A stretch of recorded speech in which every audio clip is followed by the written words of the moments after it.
ರೈತ ಬಾಂಧವರಿಗೆ ಪ್ರಗತಿ ಚಾನಲ್ಗೆ ಆತ್ಮೀಯವಾದಂಥ ಸ್ವಾಗತ. ಇಂದಿನ ಗೋಂಜಾಳ ಕಾಳಿನ ಬೆಲೆಯನ್ನು ನೋಡಿಕೊಂಡು ಬರೋಣ. ಇನ್ನೂ ಯಾರು ಹೊಸದಾಗಿ ನಮ್ಮ ಚಾನಲನ್ನು ನೋಡ್ತಾ ಇದ್ದರೆ ತಪ್ಪದೆ ಸಬ್ಸ್ಕ್ರೈಬ್ ಆಗಿ. ನಾವು ಮಾರುಕಟ್ಟೆಗಳ ಬೆಲೆಗಳ ಅಪ್ಡೇಟ್ ನೀಡ್ತಾ ಇರ್ತದೆ. ಚಾನಲನ್ನು ತಪ್ಪದೆ ಸಬ್ಸ್ಕ್ರೈಬ್ ಆಗಿ. ಇಂದು ಗೋಂಜಾಳದ ಬೆಲೆಯನ್ನು ನೋಡ್ಕೊಂಡು ಬರೋಣ ಬನ್ನಿ. ಒಂದು ಕ್ವಿಂಟಲ್ಗೆ ಎಷ್ಟು ಬೆಲೆ ಒಂದು ಕ್ವಿಂಟಲ್ಗೆ ಇದೆ, ಯಾವ ಜಿಲ್ಲೆಯಲ್ಲಿ ಅಂತ ನೋಡೋದಾದರೆ ಮೊದಲನೇದಾಗಿ ನೋಡ್ಬೋದು ವಿಜಯಪುರದಲ್ಲಿ ಒಂದು ಕ್ವಿಂಟಲ್ ಗೋಂಜಾಳ ರೇಟ್. ವಿಜಯಪುರದಲ್ಲಿ ಕಡಿಮೆ ಬೆಲೆ ನೋಡೋದಾದರೆ ವಿಜಯಪುರದಲ್ಲಿ 1800ದಿಂದ ಹಿಡ್ಕೊಂಡು ವಿಜಯಪುರದಲ್ಲಿ 2100 ರೂಪಾಯಿವರೆಗೆ ಬೆಲೆಯನ್ನು ಹೊಂದಿದೆ.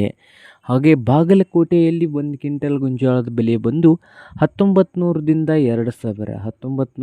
2000 ರೂಪಾಯಿವರೆಗೆ ಬಾಗಲಕೋಟೆಯಲ್ಲಿ. ಹಾಗೆ ಹುಬ್ಬಳ್ಳಿಯಲ್ಲಿ ನೋಡೋದಾದರೆ 1700ದಿಂದ 2000 ರೂಪಾಯಿವರೆಗೆ ಹುಬ್ಬಳ್ಳಿಯಲ್ಲಿ ಒಂದು ಕ್ವಿಂಟಲ್ ಗೋಂಜಾಳದ ಬೆಲೆಯನ್ನು ಹೊಂದಿದೆ.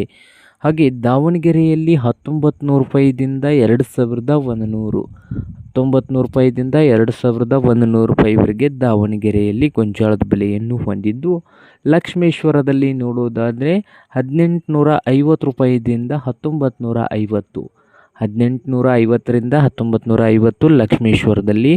ಇಂದು ಶಿಕಾರಿಪುರದಲ್ಲಿ ಒಂದು ಕ್ವಿಂಟಲ್ಗೆ 1900ರಿಂದ 2100 ರೂಪಾಯಿವರೆಗೆ ಗೋಂಜಾಳದ ಬೆಲೆಯನ್ನು ಹೊಂದಿದೆ. ನೋಡಿ ರೈತರೇ.